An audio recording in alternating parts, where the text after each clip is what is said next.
Alright, so I was reading the first Hulk run, and I was like, this seems really familiar.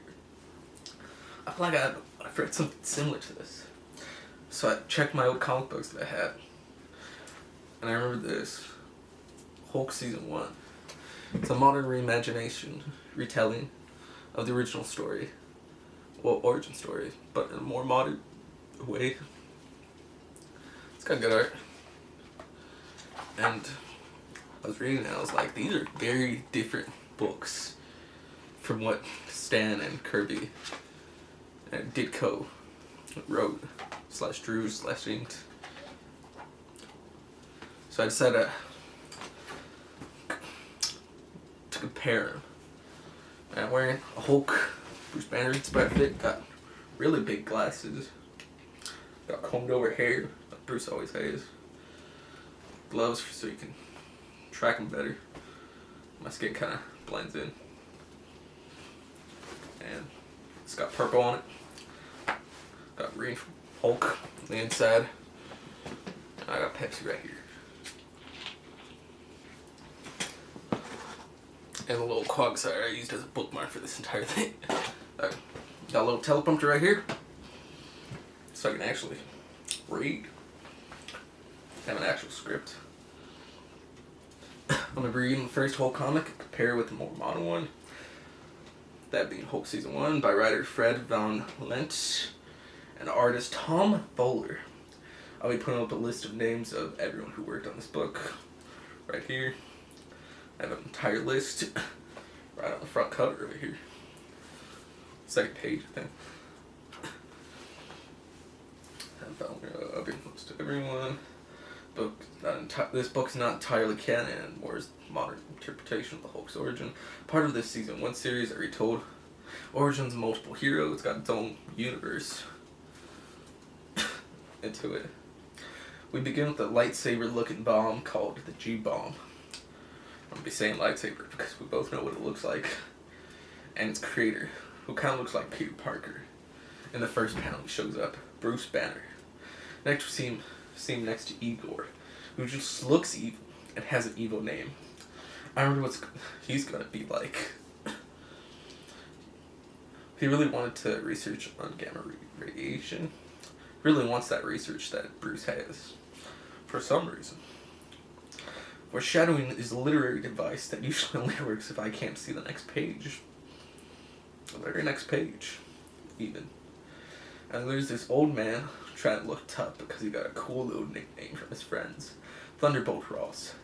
Betty Ross is there too, I guess, but who cares if it's almost time to blow up the bomb. So Thunderbolt Ross is just there with his cool nickname that he got from his cool guy friends. He's this little old man who's like, I just got a cool name for my friends. Yes, I have to act all tough and mean, because I'm Thunderbolt Ross. Yeah. And that was in the script. But wait, there's this dumb kid over there who's at a bomb site. Who just goes to a bomb site. When there's active testing, you hear all these sirens and you're like, I'm just gonna rock up in my car, I'm gonna sit down, I'm just gonna chill. And he's there because he got dared to. He's like, I'm no punk, I'm not scared, I'm gonna go there and get blown up. And Bruce, being the badass he is like, I'm gonna go save him. Igor, you stop that bomb. When Bruce could have just been like, hey, yo guys, stop the bomb. He obviously knew he had enough time. But Igor doesn't do anything. He's just like, if he dies, I get his research. So that's a plus. Bruce makes it nick of time and pushes him down a ditch. But like I said, Igor is an evil name and decides not to do anything and let's blow up the bomb. Like bad as he is, Bruce gets the kid into a ditch, but he's caught up in the explosion. When he comes to, he absorbed a lot of gamma energy. And the kid's name is Rick Jones. And he was there because of a bet I wanted to prove he was brave. He's also an orphan. You can make fun of him for that. You can make fun of him later because he was the one who dragged Bruce Banner back to the infirmary. Bruce starts to transform into some big gray Rick Jones, like the cool guy he is, decides to follow this thing as he escaped. He felt like he needed to follow Bruce, make sure he doesn't do anything bad. Now this is really similar to the modern one, where like a detective style drama, we start off in the interrogation room. He's there. Bomb has already exploded, and we learn that Rick Jones is a gangster, and he's being interrogated by Bruce and Rick being interrogated by Derek Halpern, whose one and only appearance is this book. Like I said, foreshadowing is a literary device. One book. This is like those movies where interrogation room and we see the backstory play out. He gets a flashback to his mom getting brutally beaten by his dad. And he gets... Remember, this is going to be very important later, and will be on the test later. Rick, just like the original story, he shoves Rick into a ditch, saving him from the blast. Unlike the original, there's some monkeys there. I thought this was dumb, and why would they have live animals if they were seen in destructive force? But I looked it up, and they're actually live animals during other nuclear tests in history, which is kind of sad. I didn't know that. Later we learned that the G-bomb is supposed to not leave any fallout, so that's why they're building this bomb, so that nukes no longer affect the planet and don't just annihilate the entirety of the human race when they go off. Now it's just big cities, other military depots. That wiping out humanity, Bruce has a romantic relationship already with Betty, but him saying he has plans to leave, he has plans already, leads her to thinking he's dating someone else. When he's really just locking himself oh my gosh, I cannot talk. When he's really just locking himself away so he doesn't kill anyone. So like she's just all confused. She's like, oh no, he's dating something else already. She's a soldier in this one that has a completely different personality. Also, Rick is a gang member in this one. So he went to the test site to prove that he was tough, so he could get a better promotion in the gang. Just like, I need a better job at this gang. I really don't want to have to kill someone to prove I'm tough. Alright, I'm gonna cut that part up. Rick Jones is in a gang, and to prove that he's tough and get a promotion in the gang, he's like, I'm gonna go to this test and I prove how tough I am to these guys, and then they'll have to give me promotion, and I won't have to kill that guy. Which, why do you want to be in a gang? You have to kill people when you're in a gang. We go into the second part of the original. We're in a really dumb or smart move. The soldiers call him Hulk. I can't tell if the people would decide to name him that or not. Hey, Bill, what are we looking for? Don't know, but it was big, like some kind of Solomon Grundy, 1944. No, that's the DC universe. We're Marvel. Hulk, 1962. Guess he was hulking, so why not? So why not the Hulk? Sure, sounds good to me. So guys, what are we looking for? That Hulk. This isn't even that incarnate in the modern. Same thing, same thing in the modern incarnations, just the past, just this conversation, but just more modern memes, references and stuff. Just like, wow, that guy's green. Let's call him the Green Giant. That's not very good. Let's just call him the Hulk. TM. Why? I just have this feeling in my gut that the Hulk's gonna catch on. The Hulk and Jones are trying to get back to we're going back to the original in the 60s. Hulk and Jones are trying to get back to Bruce's place because the Hulk has this feeling in his head that there's a formula there that can turn him back, or like there's something there he has to do. And you wanna guess who's there? Igor. Igor's there. He then shoots the Hulk with his Colt 38, or a Nagant M model 1895. I tried looking up what gun that was. They're both kind of similar looking. I'll put a picture. He's not dumb like the modern Savage Hulk. He's kind of knows. He's kind of elegant. He's like, I am stronger. I am better than this weak humans. Hulk is kind of like this in this modern version, where he's like, I'm stronger. But that's a different type of mentality. This one, it's kind of like the strong have the right to rule. Stronger, so much better. In the original story. Well, at least in the first issue. Later on, not really. He almost recognizes Bruce, but can't accept what he used to be. He believes he's strong and that Banner is weak. Both of these versions. Jones tries to comfort the Hulk, but he gets mad and gets ready to attack him. But as the sun begins to rise, he transforms back into Banner. Part 3. I'll be skipping more of this because these stories are completely different from this point on. Part 3, the MPs come in and try to find out find the Hulk. They come in to get Igor, who they already knew was a spy, obviously. They can't tell what the Hulk is, and try to rationalize the irrational Hulk by saying it's a monkey, which comes up in here. And they're like, oh my gosh, it was a monkey. No, it was just a really big fat guy. No, it was the Hulk. TM. Betty tries to comfort the Hulk, but she shows her out, and Jones, being based, is like, leave, woman.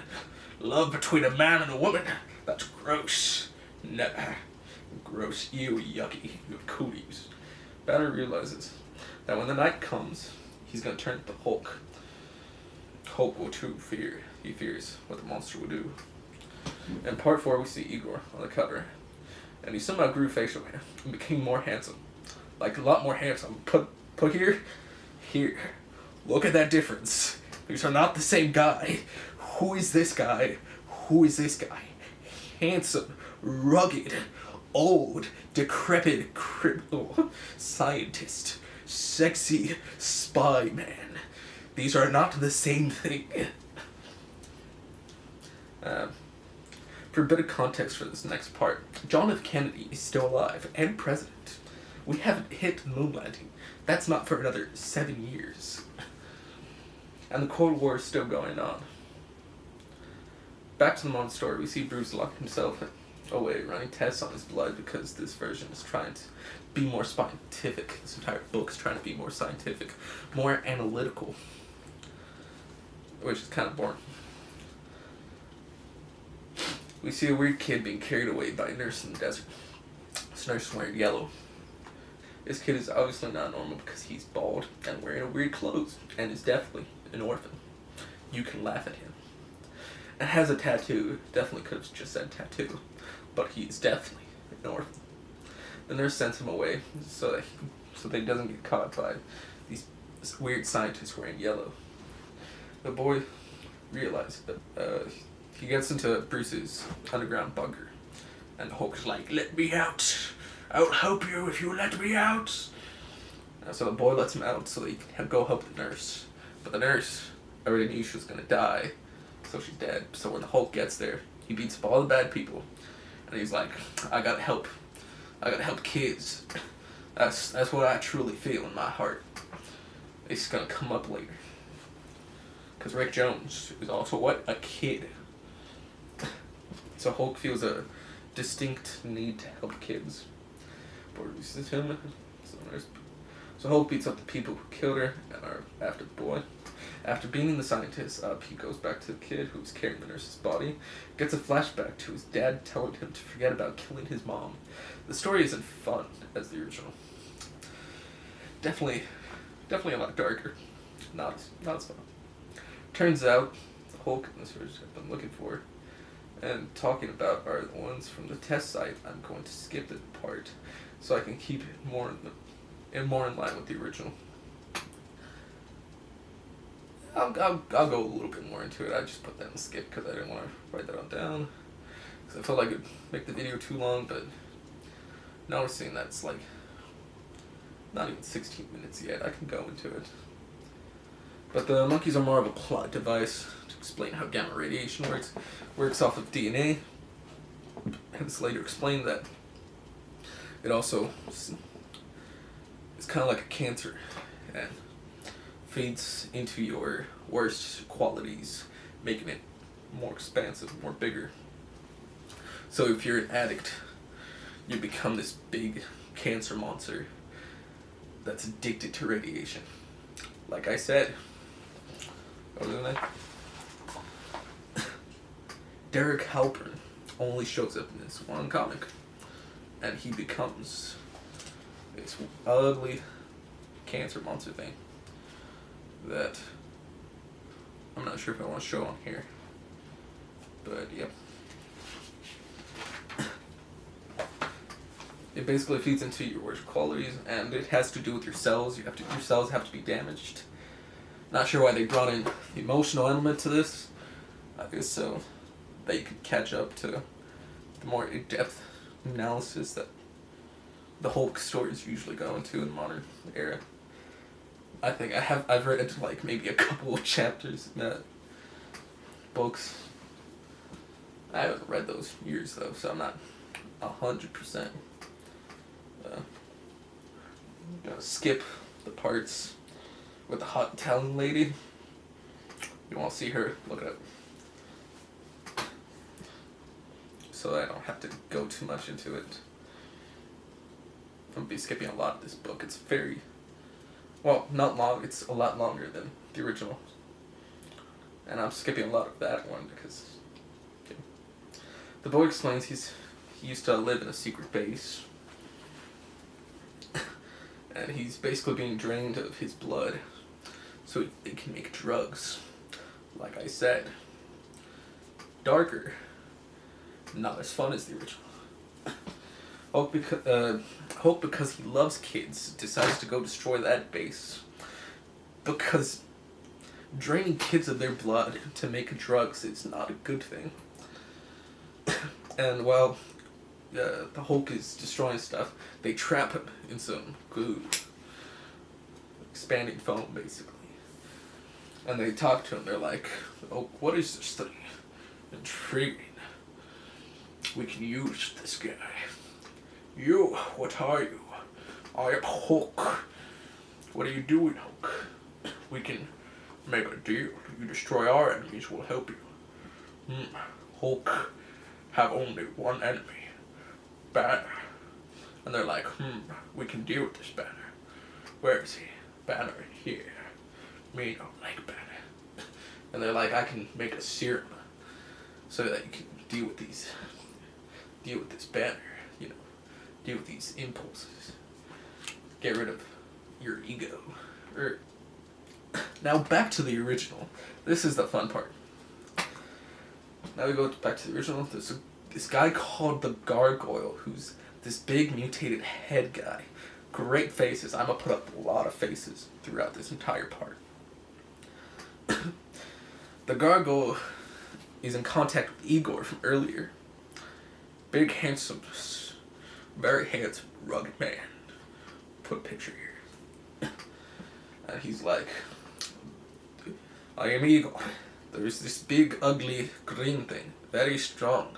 You should check out. And the US, and it's kind of funny. So, you know, all these Russian people going up the chain, they're like, I don't want to talk to the Gargoyle. He's too scary.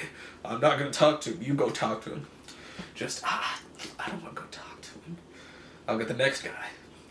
Up until his secretary. And it's like, do I have to go? I don't want to go talk to him. He's scary. He's horrified. Pictures here. And it's just this amazing face. Just the faces he makes. Just a really big head. Makes his body all small looking. It's great.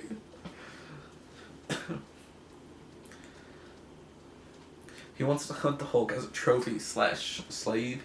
So he just, use him off as like a kind of show off piece. Be like, look how strong I am. I have this big guy. as my slave Australia. Oh, I said earlier that he's great. He's still great in this first part. Not until issue 2. He uses this missile. I'm gonna use this big fat guy from was it the most recent Ghostbusters? I think so.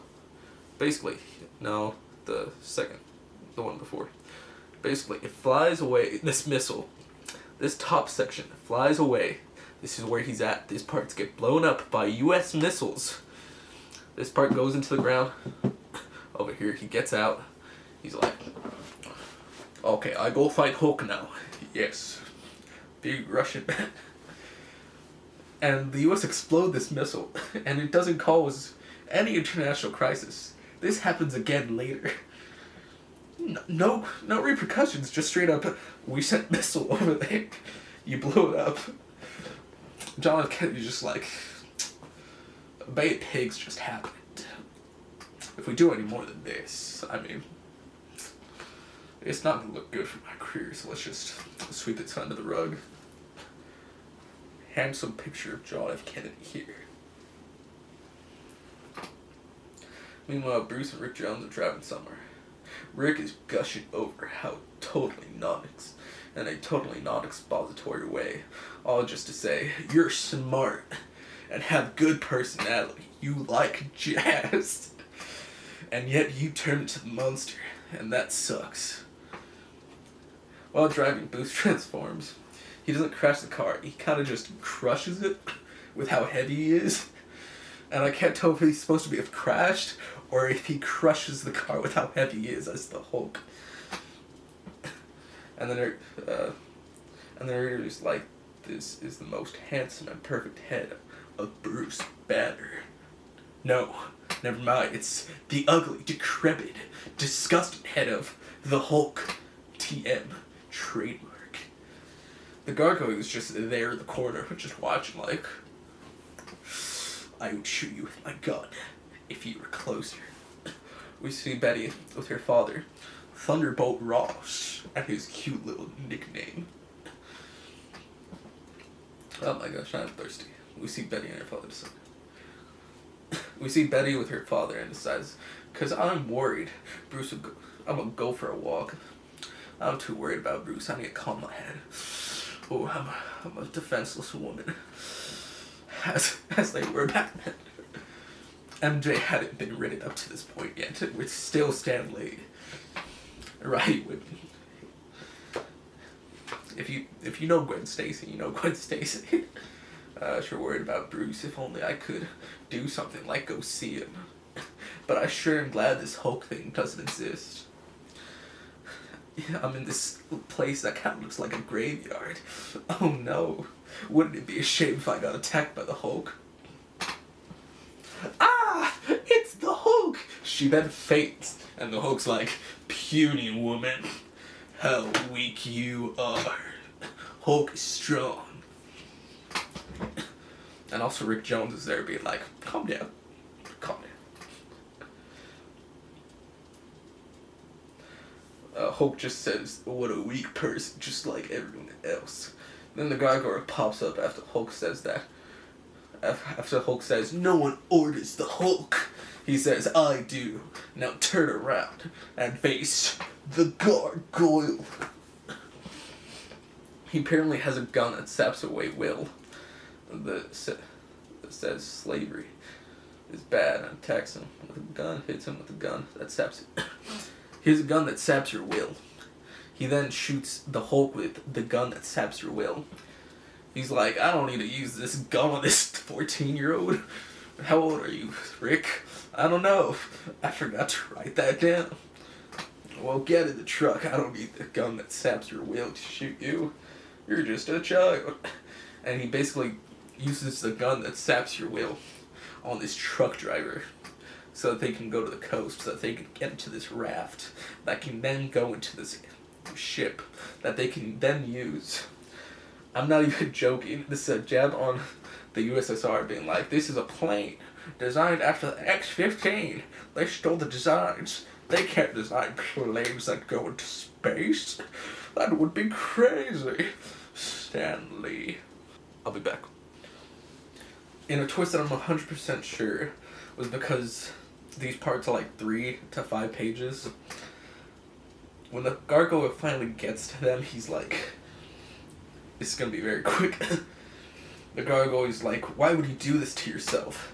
Why would you turn yourself into this freak, this monster, the Hulk? Why would you turn yourself into something like me? And the Hulk is like, I didn't do this to myself, it was a freak accident caused by radiation, TM. And he's like, I didn't want to do it. I don't have control over the Hulk. Bruce tells him, with the power of radiation trademark, I can help you, but you will become dumber. How do you know that, How do you know that, Stan? How does he know that, Stan? Think about it. How would that even work? How would he know that the radiation would turn him back to normal if the radiation is what turned him into this? Stan, think about it, Stan. Think about it. He doesn't even have genetic technology. He's just like, I mean, if radiation is what turned you into this big-headed man, it's gotta work, my guy. I mean, just think about it. If 1 + 1 is 2, now we just gotta add another 1, and it's gotta equal 3, bro. More damage? Nah, that doesn't exist. 2 negatives equal 1, right? Just think about it. Just think about it. And somehow the gargoyle is just like, this makes sense to me. I would love to go back to normal. Then the man formerly known as the gargoyle sends them back to America using the same rocket ship. The same rocket ship that goes whoosh, sends out the top. The Americans don't notice the first time, but they notice the second time with Bruce and Rick Jones. Because plot required it. And while in the ship, Rick Jones was like, while he's sending the rocket ship, the USSR agents are like, why is there a rocket ship going on? Let's go check out where the prisoners go. Let's go check out the gargoyle. And they finally go, and they're like, where'd the gargoyle go? Who are you? Who's this really handsome, bald Russian man? And he's like, come in, comrades. I have expected you. I was once he whom you called the gargoyle. But now I am a man again. No longer brilliant, no longer a scientific genius. My work is done, and so I shall die. But I shall die as a man. Don't trigger that switch. All inside the rocket ship above. The gargoyle said it controls for America, Rick, and set to the automatic escape eject for us. So we're saved by America's arch enemy? You did it, Doc. You made him normal again. Normal equals hating USSR. And turn him against the Reds. Listen, the blast. What is it? It's the end of the gargoyle, and perhaps the beginning of the end of the Red Tyranny too. The end. Based. Bruce Banner confirmed hates the communists. Which makes sense because he works for a weapon facility, for a weapon agency, weapons development site, that actively creates weapons to fight the communists. Isn't that a beautiful story? Hating communists. What did you mean by this, Stan? Turning him back to human, back to normal, made him go against the Reds. What are the implications here, Mr. Stan? That communism is bad. And going back to humanity means being against them? Based, Mr. Stanley. Bruce. I lost where it was. Okay, the next issue is about Toadman, and I just don't want to talk about it.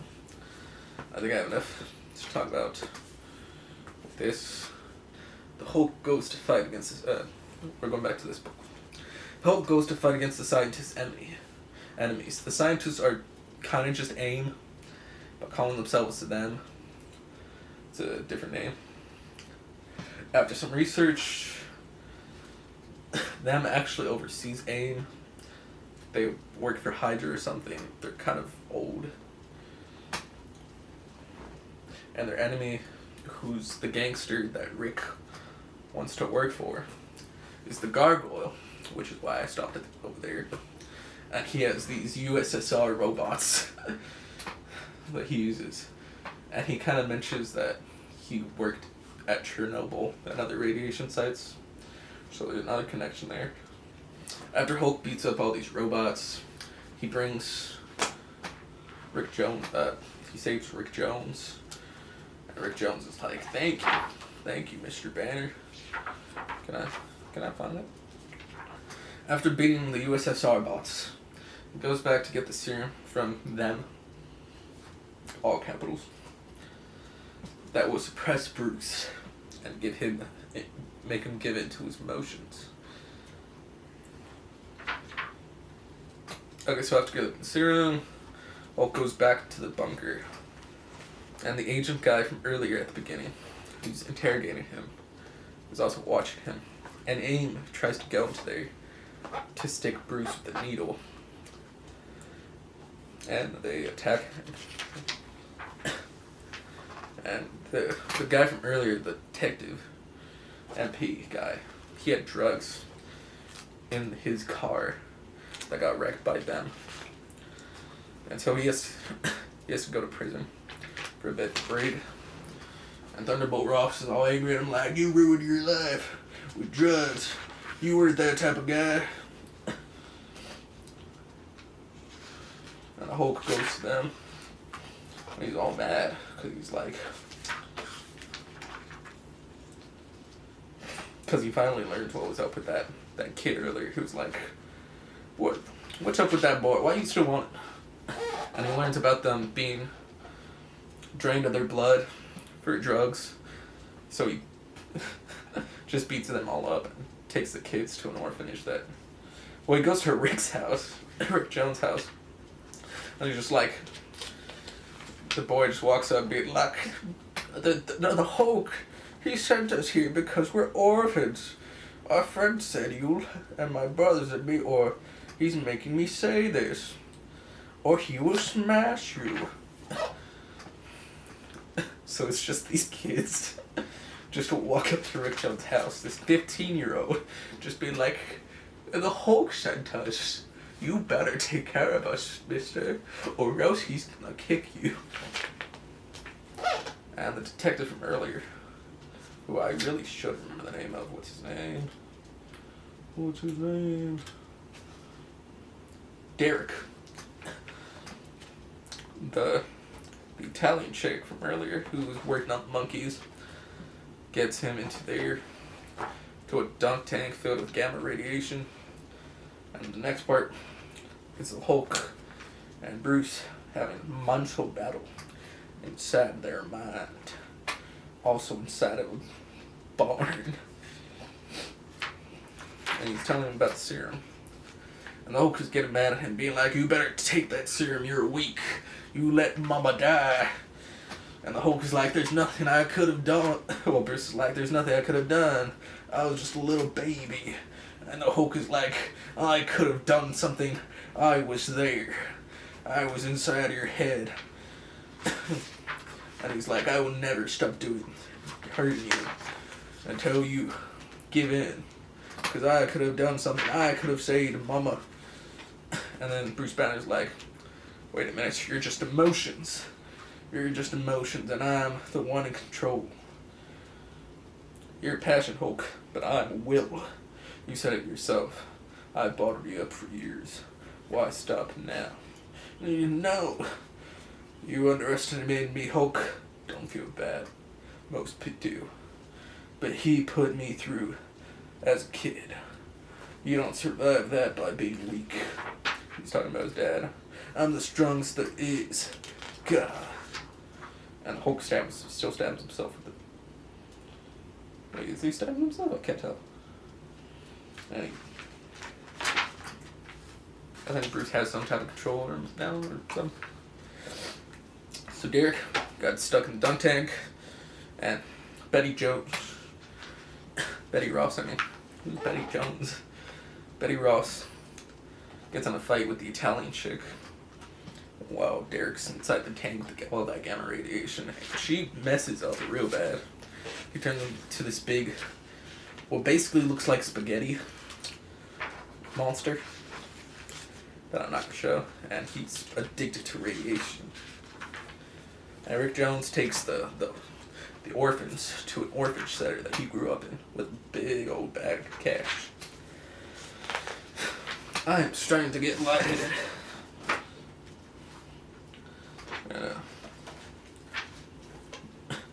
The Hulk starts fighting him, Derek, Spaghetti Monster Man, and he feeds him a bunch of radiation. And a big explosion because he likes radiation, because he's addicted to stuff. So it's an allegory for addiction. Very simple allegory for addiction. And Bruce Banner gets back to Rick Jones being like, well, these agent guys are going to hunt me down because I'm the Hulk, and they want to create some more Hulks for the government so they can have superpowers. There is so much in this book. There's just too much in this book. And so the Hulk's still working there. Make sure they don't actually create another Hulk. So now I get to the compare and contrast part. I think I do prefer the original. It's just more fun. There's just something so simple about it that makes it so much more enjoyable, you know? There's not this mumbo jumbo about, oh, the Hulk was always there.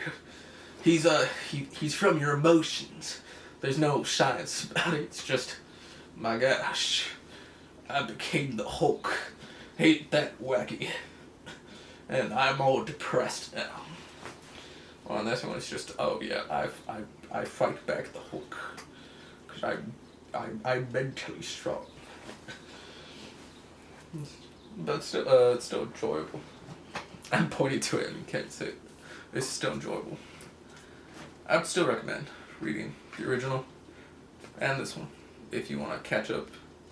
Which, this is to catch up with what's going on. So it's obviously going to have a lot more expository stuff. But there's just something really enjoyable about the gargoyle that just, this doesn't capture. This just does not capture the enjoyment I got from reading about the gargoyle. He's just so enjoyable. And while yes, this still has like character in terms of the art style, I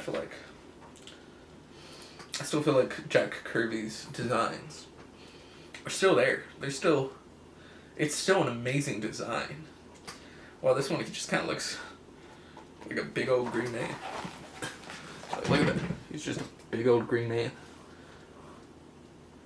On the original, he's also just a big old gray man, but he still kind of looks human.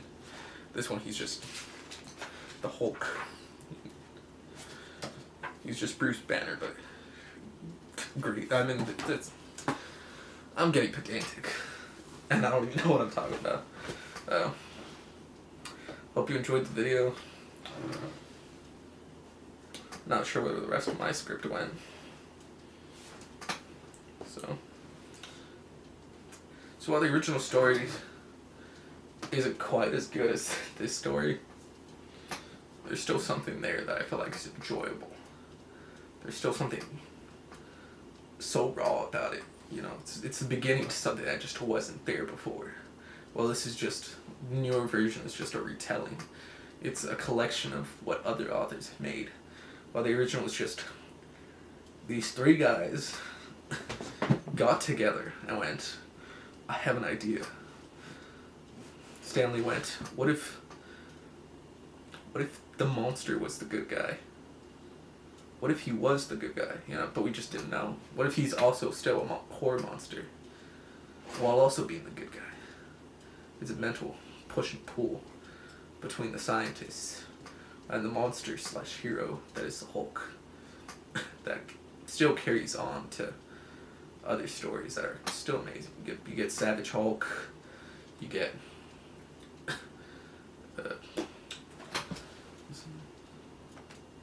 Joe Fixit, you get Devil Hulk, you get all these other Hulks, and this one idea of just, what if the monster was the hero? Jekyll and Hyde type of scenario that I feel like is still a little timeless. It still works today. So, goodbye. Peace. I want to talk a little bit about my history with the Hulk at the little segment towards the end. I've always loved the Hulk. My mom used to have the movie on her little phone. So just imagine this little Mexican boy in the middle of the night watching on his little phone. His mom's little phone. Probably about this size, actually. Just being like, oh. It's the one with Abomination. So it's like, ooh. Avengers hadn't even come out at that point. I'm just like, I was enamored with it. I was like, this is so cool. No idea what was going on. I was just like, ooh, big green guy, big muscles. Ooh. And then imagine my surprise when years later I'm watching Spider-Man. Like Spider-Man TV show, because he usually shows up in those shows. And I'm just like, wow. Big green man. He's so cool. I'm just like, so that's been my experience with just like seeing him in other shows and being like, he's so cool. Like Squatties. He's usually portrayed as like just a dumb guy or a monster or misunderstood in some way, which I've liked. Where it's like there's so much deeper to him, but he also is just the surface level, big dumb green guy. But you can also go deeper if you want to look at the struggle between the scientist he used to be, the personality of Bruce Banner, and the Hulk, whichever version that he struggles against. In some versions, they coexist. Come Dr. Hulk, or whatever the DC, the MCU, I mean, created this connection. But there's also some comics where they split, and it's actually Bruce Banner who becomes evil, and the Hulk's all good. Goes off and does good things. And Bruce Banner's trying to get him back so he can take control. That one's interesting. I read a couple of those comics. I didn't get to read the whole thing. Wish I did. Then again, I was just a little kid. I had no money. I still don't have any money. So really, I just have a surface level understanding of Hulk. I've always been interested in him. If there was a video of the Hulk, I'd usually watch it because big green guy goes smash, boom, boom, boom. But also the internal conflict of, what if I became a monster? But that monster was also still kind of good. That monster's kind of like a child in a way. He doesn't quite understand what he's doing. He's kind of like an animal-based instinct. And I'm just going around in circles. Basically, I've just enjoyed the Hulk since I was a kid. Like a really little kid, like tiny. And I always go back to being a tiny little baby. Just tiny little me. My mom's phone. Just watching the Hulk. And then years later, he pops up again in Avengers. He played by Mark Ruffalo. I didn't even question whether he was a different actor. I was just like, okay. I was just like, oh, okay. I mean, it's still a Hulk there. But he's played, I'm just going around in circles. Bye. Peace.